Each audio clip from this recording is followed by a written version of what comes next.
rides lang tayo pagpalis ng stress.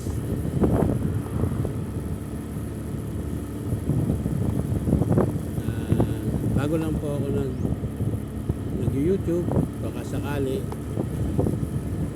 sinusubukan ko po.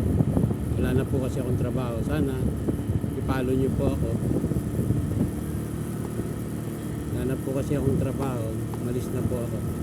Kaya po ngayon subukan natin mag-YouTube. Totoo nga po, itong motor na gamit ko, inuhulugan pa ng anak ko to. Nung may trabaho ako ang naghuhulog nito. Siguro mga 6 to 7 months pa to, kaya hindi ko mabitawan, sayang. Papasyal ko kayo dito sa Kaliraya. Ang totoo, hindi ako taga rito. Ang taga rito sa Laguna, misis ko. Doon po ako lumaki sa UP Diliman, Quezon City. Pangasawa lang po ako ng taga Laguna. Matagal-tagal na rin po kami nakatira dito kasi nag-aaral yung mga anak ko sa Santa Cruz.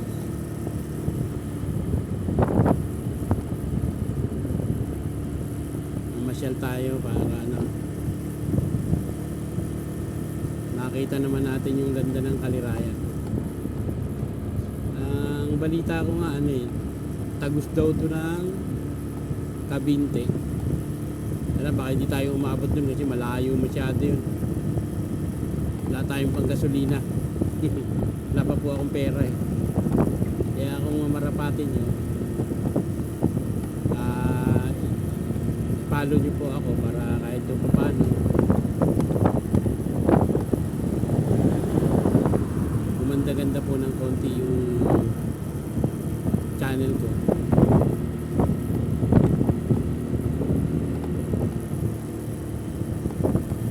Dahan-dahan lang po tayo para makita natin yung ganda ng Kaliraya, kung bakit to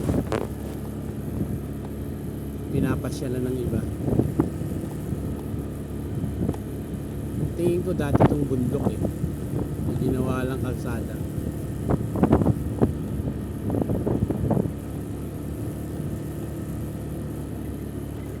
Nung may trabaho pa ako nakaraang taon, umakyat na rin kami dito ng misis ko. Sunday ata yun, wala akong pasok. Doon, nakarating kami sa taas. Merong coffee shop doon. Pero mahal naman Parang Starbucks din yung presyo ng coffee shop doon sa taas. Bagay kasi bihira naman yung tao, kaya ganun talaga. Kumbaga pag magkakape ka ron, sasadyain mo. Hindi siya yung matao talaga, kaya ganun siguro. Tsaka iba naman siguro yung kape nila, medyo masarap siguro. Hindi ko na-try kasi mahal 110. Hindi pa po, kahit kung maganda yung kita ko sa trabaho noon, hindi ako nagkakape ng ganun kamahal. 110 kape lang. Tapos sa pagkain, isang meal na yun Jollibee. Jollibee na lang ako kaysa kape na 110, 150. Diba?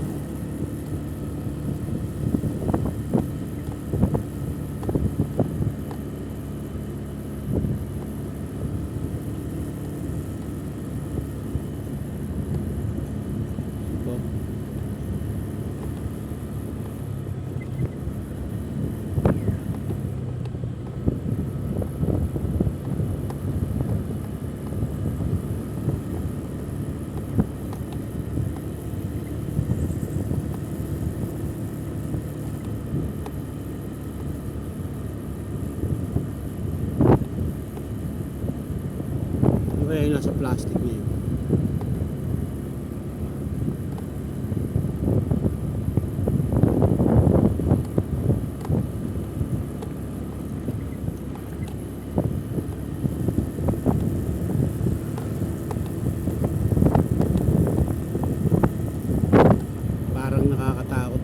gabi.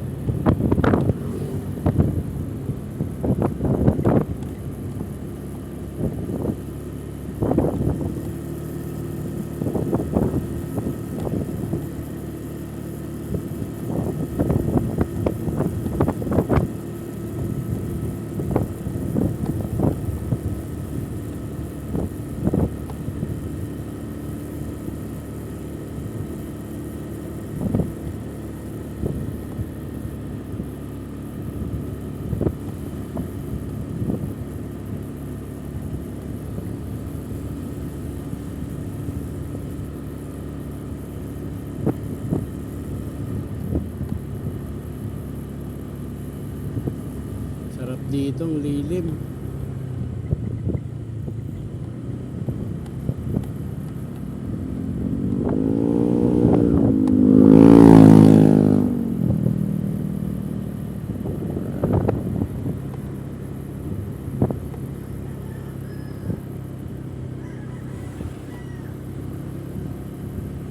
May mga bahay-bahay din pala pa konti-konti sa gilid eh.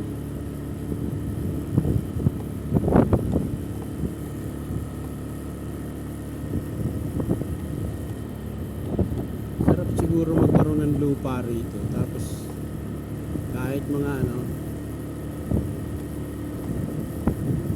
mga 5,000 square meter kung mapera ka.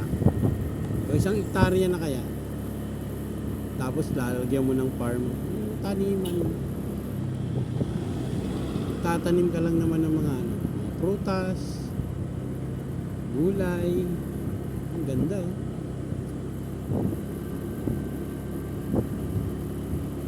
Ang tanong kung may rito, supply ng nawasa, tubig ng nawasa.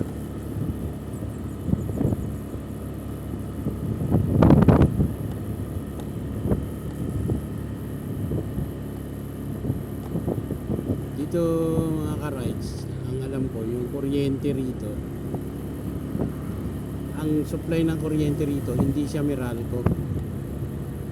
Yun doon sa may gilid sa highway na malaking tubo na ginawa ng Japan. Tapos may helicing malaki, nilalaglagan siya ng pulse yung hélice. Ikot siya ng ikot.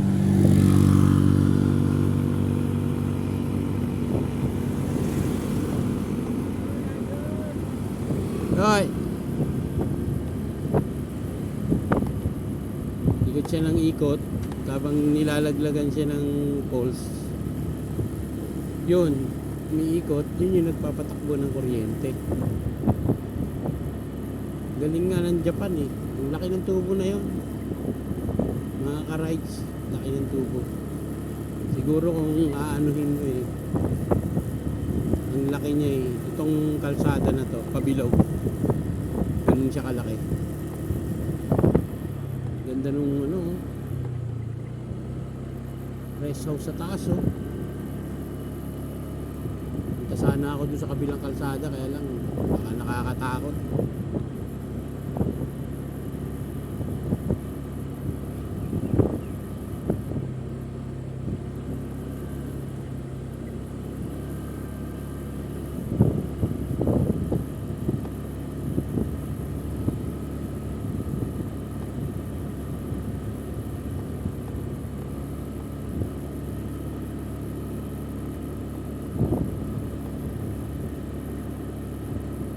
Ba guys, nangangarap din ako maging YouTuber talaga. Sana kaya kung susuportahan nyo. Hindi ko naman nakangad yung talagang maging famous kagaya ng iba. Kumita lang ng medyo maganda-ganda tapos tutulong ako sa mga nangangailangan. Masarap siguro yung ganun eh, yung may kakayahang kang tumulong. Dito kami nakarating ng misis ko. Yung coffee shop na yan.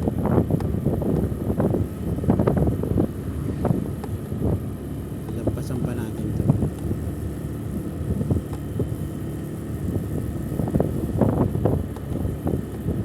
Hanggang dyan lang kami kasi mayaw na yung misis ko, balik na raw kami.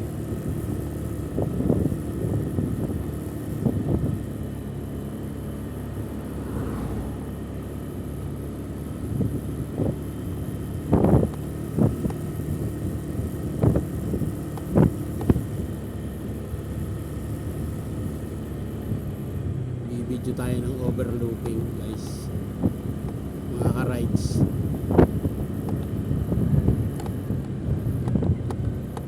Doon balik tayo doon. Parang overlooking. Videoan natin yan. Ganda.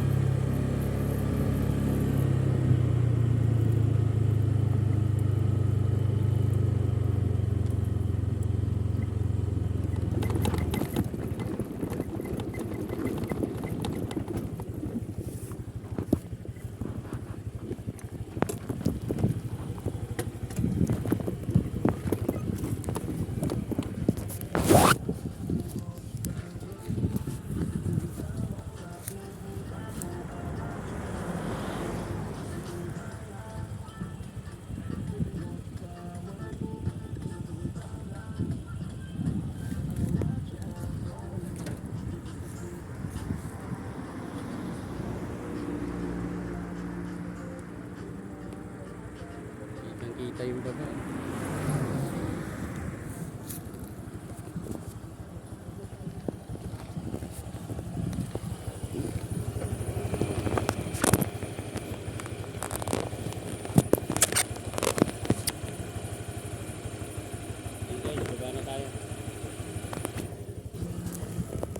Bye.